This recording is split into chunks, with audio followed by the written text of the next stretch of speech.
नमस्ते सदा वत्सले मातृभूमि। कहा जाता है कि रमजान शुरू और विवाद शुरू।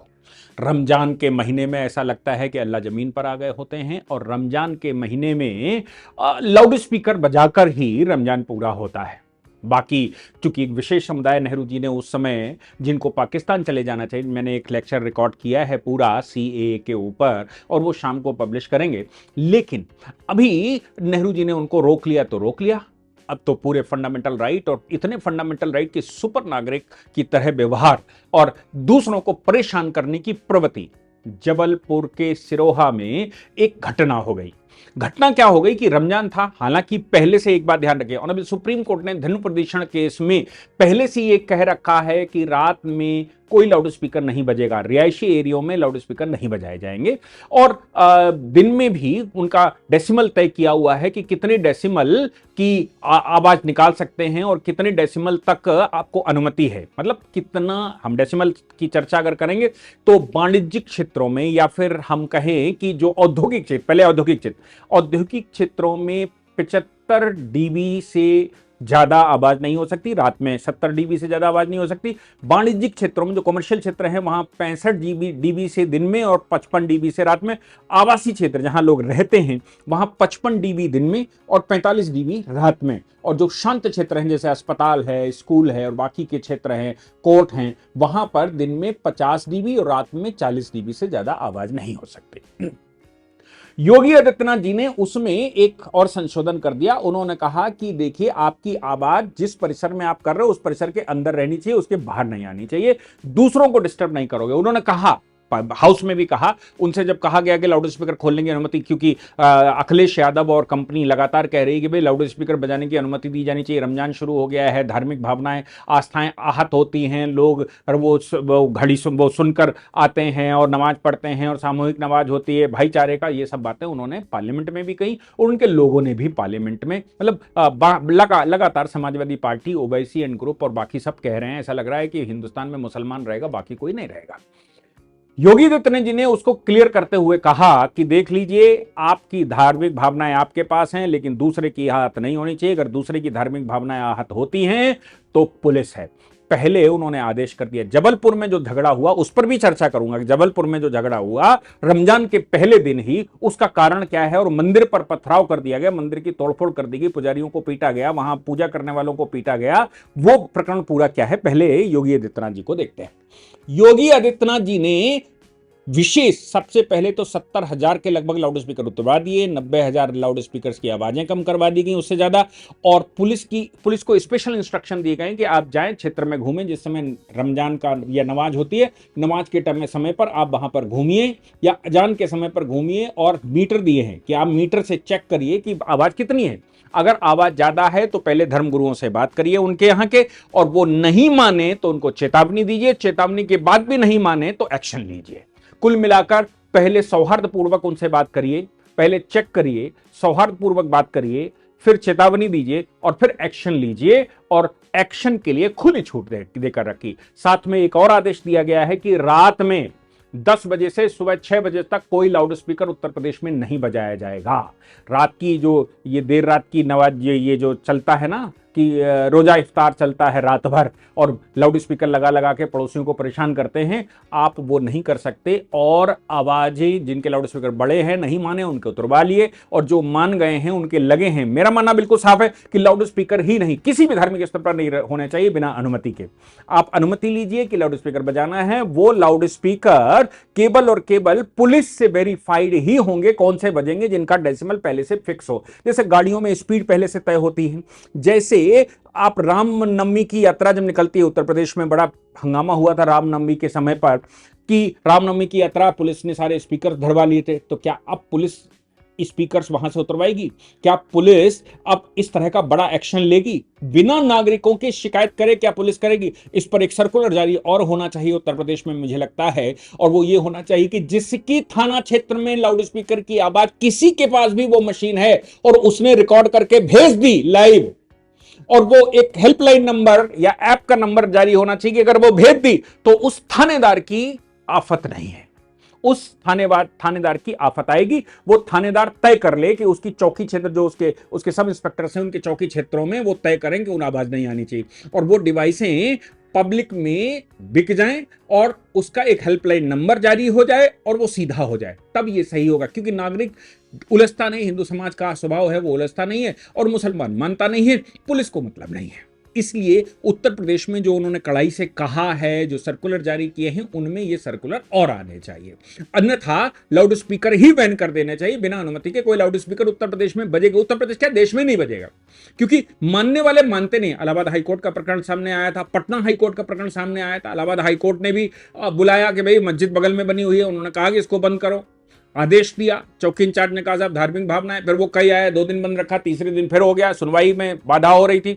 आप सोचो कि जबकि पैक होता है, कोर्ट का रूम जो है वो पैक होता है, ध्वनि प्रदूषण अंदर नहीं हो सकता, फिर भी लाउड स्पीकर इतनी तेज बजाए जाते थे। पटना में भी ऐसा चला, तब बुलाकर कहा गया कि एसपी उसमें दोषी होगा, तब कहीं कंट्रोल हुआ। अभी भी कंट्रोल हो गए हो तो बता नहीं सकते, ये तो मैं लिटिगेशन की बात कर रहा हूं जो कोर्ट में है। जबलपुर का प्रकरण अब आ जाते हैं। देखिए सरकारें जहां पर सख्त बैठती हैं, अब इस तरह के लाउड स्पीकर आप उत्तराखंड में बजाइए तो पता लगेगा धामी बेच चलवा रहे हैं, इस तरह के लाउड स्पीकर असम में बजाइए पता लगेगा कि आप वहां पर लाठी चल रही है।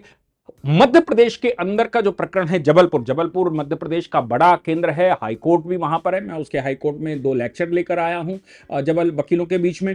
बड़ा हाईकोर्ट है जबलपुर, और मतलब प्रतिष्ठित हाईकोर्ट है। जबलपुर के अंदर एक स्थान पर मंदिर और मस्जिद आमने सामने, ज्यादातर इनका स्वभाव है कि मंदिर के बगल में ही मस्जिद बनानी है, मंदिर को कवर करके मस्जिद बनानी है। अगर हमला करके मंदिर को कब्जा कर सकते हैं तो उसमें मस्जिद बनाएंगे, और नहीं तो बगल में बनाएंगे। तो बगल में थी। अब अजान उसी समय पर और उसी समय मंदिर में पूजा चलती है। पूजा अर्चना के समय पर भी लोग घंटी बजाते हैं, लाउड स्पीकर से आरती लगाते हैं, और उधर अजान चल रही थी। तो अब उनका कहना है कि भाई हमारा रमजान है, आप ये मंदिर बंद करिए। दोनों का टाइम क्लैश कर गया।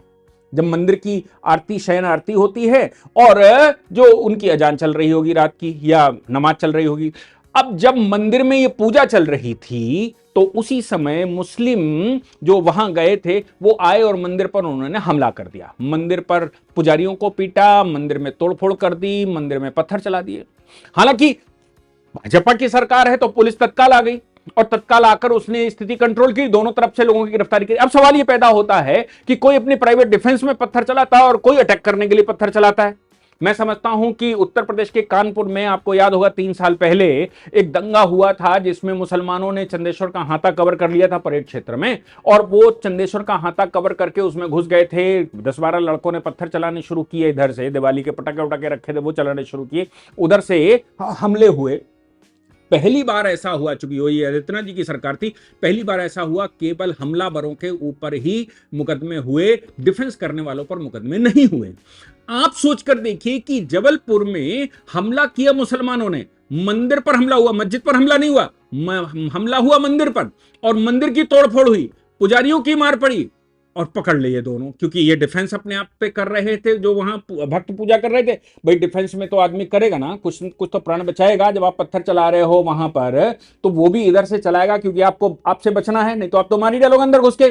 तो ऐसी परिस्थिति में हिंदू समाज को, जो पुजारी और बाकी भक्त वहां पूजा कर रहे थे, आरती का समय था, शयन की आरती या पूजा का टाइम चल रहा था, उस समय उनकी गिरफ्तारियां मुझे तो हजम नहीं होती। जिन्होंने हमला किया, उत्तर प्रदेश में जैसे होता है, जो हमला करते हैं हमलावर चाहे हिंदू हो या मुसलमान हो, जिसने पहले हमला किया उसकी गिरफ्तारी होनी चाहिए। उसकी वजह से दंगा हुआ, उसकी गिरफ्तारी करिए, उसको जेल भेजिए। लेकिन जबलपुर के अंदर ऐसी सूचनाएं हैं कि पुलिस ने दोनों समुदाय के लोगों को गिरफ्तार किया। ये जो बीच का रास्ता है ना, सेकुलर रास्ता, ये हमारे देश को बर्बाद करने पर लगा। वो हिंदू समाज सभ्य समाज माना जाता है, विश्व का सबसे सिविलाइज समाज माना जाता है, इसलिए हिंदू समाज इन विषयों पर आगे इनिशिएट कभी नहीं करता। और अगर आप उसकी गिरफ्तारी कर लेंगे तो वो डिफेंस भी कल से करना बंद कर देगा और मर जाएगा। आप समझिए, तो क्या देश को खत्म करने के लिए ये साजिशें देश में चल रही हैं? मैं समझता हूं कि इन विषयों पर बड़ी गहराई से चिंतन होना चाहिए, इन विषयों पर बहुत गहराई से काम होना चाहिए। सुप्रीम कोर्ट के जजमेंट को लागू करने के लिए पूर्ण रूप से सुप्रीम कोर्ट के जजमेंट को लागू करने के लिए सख्त कार्रवाइयां होनी चाहिए। और अगर वो नहीं हो सकता तो जो मैन्युफैक्चरर हैं लाउड स्पीकर के, आप जिले भर के मैन्युफैक्चरर्स को पकड़ लीजिए और उनसे बताइए कि ये 45 डेसिमल से ज्यादा नहीं हो सकता, और लाउड स्पीकर पर लाइसेंसिंग कर दिए। आपको याद होगा कि जिन जो बहुत बहुत बुजुर्ग रहे होंगे उनको याद होगा, जो लोग सुन रहे होंगे उनको याद होगा, या उनके बाबा दादी ने बताया होगा, माँ बाप ने बताया होगा कि एक समय ऐसा था कि रेडियो के लिए लाइसेंस होता था। यानी कि रेडियो अगर आपको खरीदना है तो लाइसेंस से रेडियो होता था, जब आज़ादी मिली थी। और गांव में एक रेडियो आ जाता था, ग्राम पंचायत में बजता था और वो सारे लोग वहीं पर सुनते थे। तो क्यों नहीं लाउड स्पीकर की लाइसेंसिंग कर दी जाए? विदाउट लाइसेंस लाउड स्पीकर नहीं लिया जा सकता। उसकी क्वालिटी, उसकी क्वांटिटी, उसके डेसिमल, उनकी फ्रीक्वेंसी, सब कुछ पहले से तय हो, और उसका कॉन्ट्रावेशन या अल्टरेशन करने वालों पर, जैसे कार लेते हैं लाइसेंस लेते हैं, आप मोटरसाइकिल लेते हैं लाइसेंस लेते हैं, और फटफट लेते हैं या स्कूटी लेते हैं या फिर स्कूटर लेते हैं जो पब्लिक ट्रांसपोर्ट है, उन सब में स्पीड फिक्स कर दी जाती है।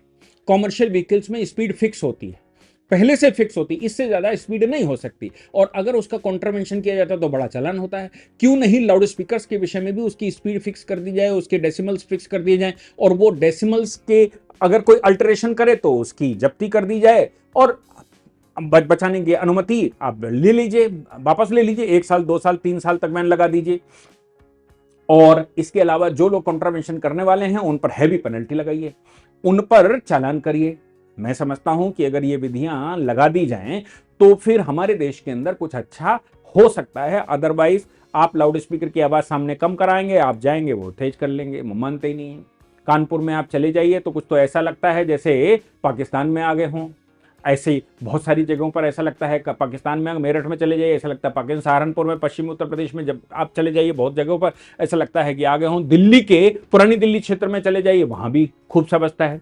दिल्ली सरकार इस पर क्या करेगी मुझे पता नहीं है, बाकी राज्य सरकारें क्या करेंगी पता नहीं है, सुप्रीम कोर्ट के जजमेंट को कैसे पालित करवाएंगे पता नहीं है। लेकिन योगी आदित्यनाथ जी ने साफ तौर पर कहा कि हमारे यहां सुप्रीम कोर्ट का जजमेंट पूर्ण रूप से पालन होगा, सख्ती से पालन होगा, और कार्रवाइयां भी होंगी अगर कोई नहीं मानेगा तो।